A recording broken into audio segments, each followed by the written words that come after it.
The following is an encore presentation of Everything Everywhere Daily. In 1961, Michael Rockefeller, an heir to one of the greatest fortunes in the world, disappeared on an art collecting trip off the coast of the island of New Guinea. For decades, the family just assumed that he accidentally drowned off the coast in an attempt to rescue his anthropologist colleague. However, in the decades since he disappeared, more information may have come forward about exactly what happened, and it may not have been a simple drowning.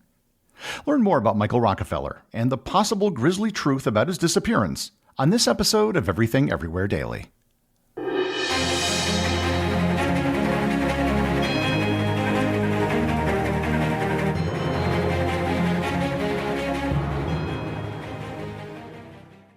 This episode is sponsored by the Tourist Office of Spain. In the past, I've told you all about the great things to see and do in Spain. I've personally been to Spain over a dozen times, and there are still many things I want to do and see. And this year is a great year to visit. 2024 marks the 100th anniversary of the birth of one of the greatest artists of the 20th century, the Basque sculptor Eduardo Chillida. Where better to appreciate his art than his open-air museum, which has many of his sculptures? Chillida Luku, outside the city of San Sebastian. Spain has everything, and that's not an exaggeration. They have some of humanity's oldest cave paintings, Roman ruins, modern architecture, some of the world's greatest museums, unique cultures, and of course, world-class cuisine. If you're interested in visiting Spain, check out spain.info. There you'll find everything you need to plan your next trip to Spain and ideas for what to see and experience. Once again, that's spain.info. This episode is sponsored by NerdWallet. Nerds!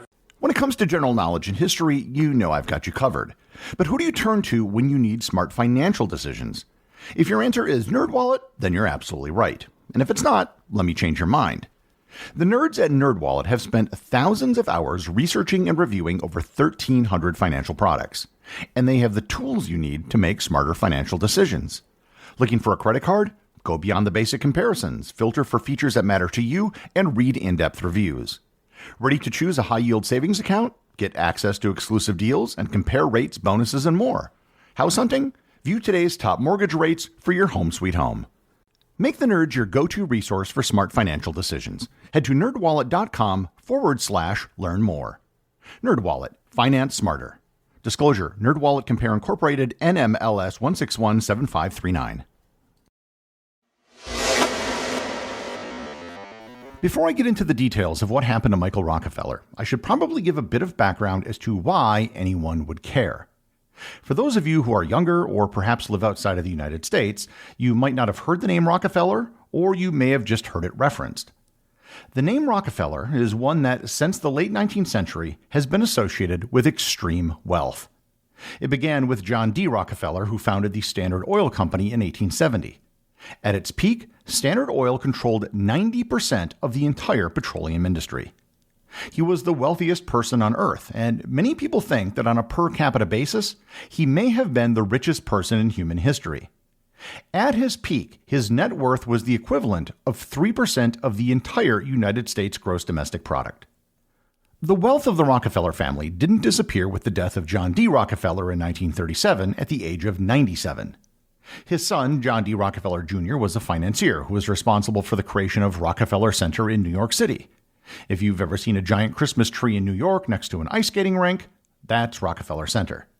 John D. Rockefeller Jr. had a son, Nelson Rockefeller, who went on to become the governor of the state of New York from 1959 to 1973, which at the time it was the largest U.S. state. And he later became vice president of the United States under Gerald Ford. Nelson Rockefeller was the father of Michael Rockefeller. So I want to establish that this was the family that Michael Rockefeller was born into.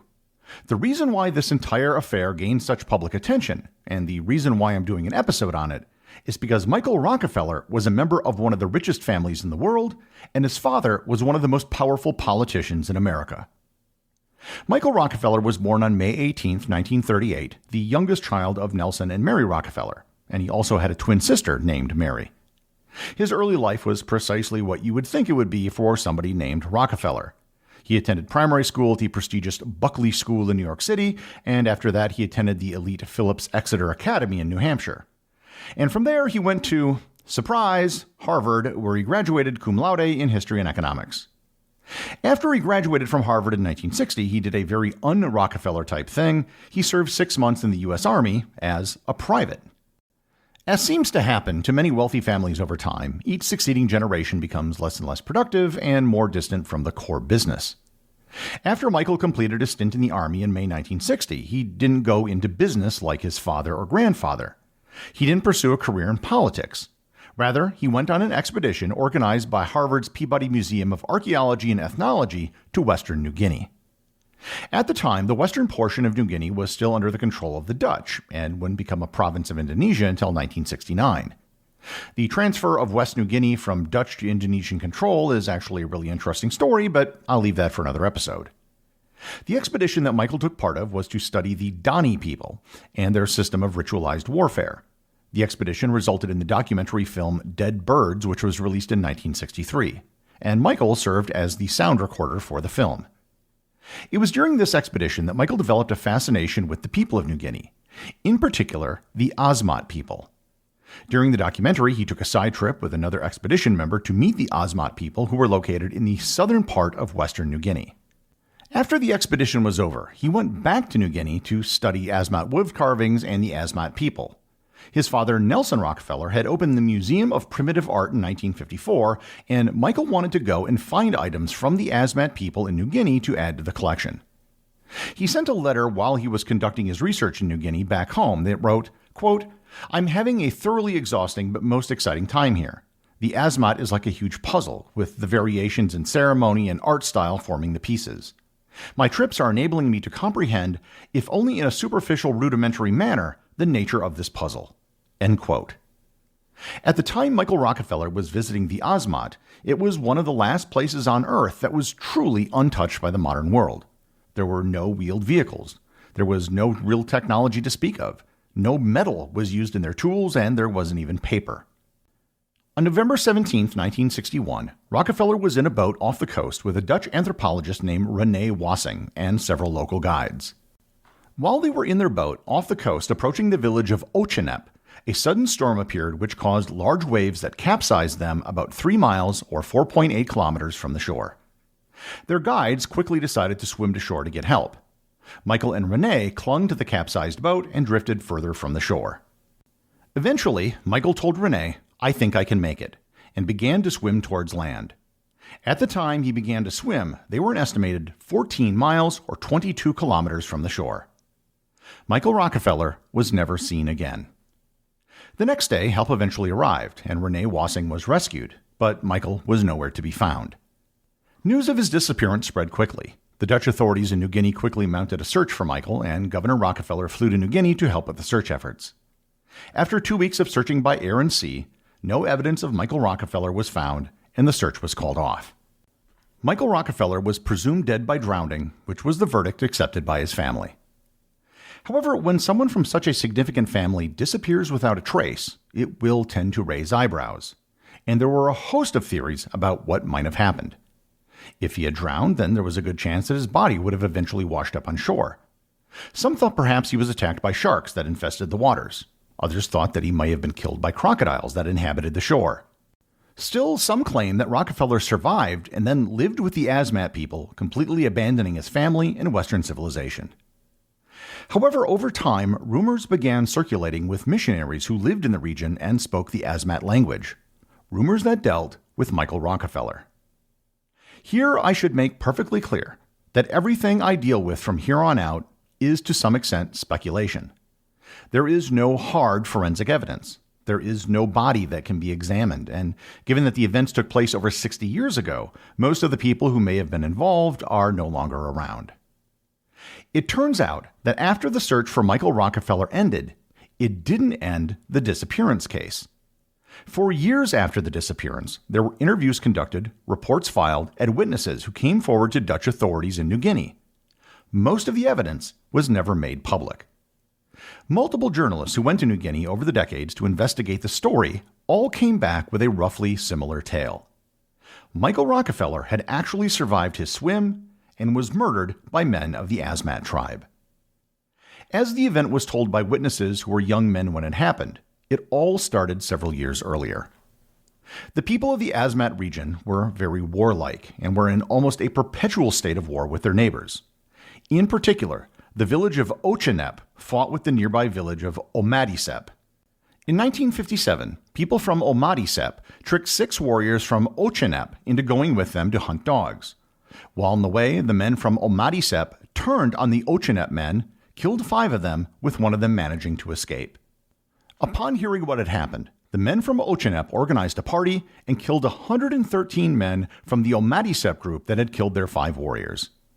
When the Dutch authorities had heard about this, they went to Ochenep to put an end to the fighting. However, the Ochenep had no clue why the Dutch had shown up to interfere in their affairs. This was none of their business.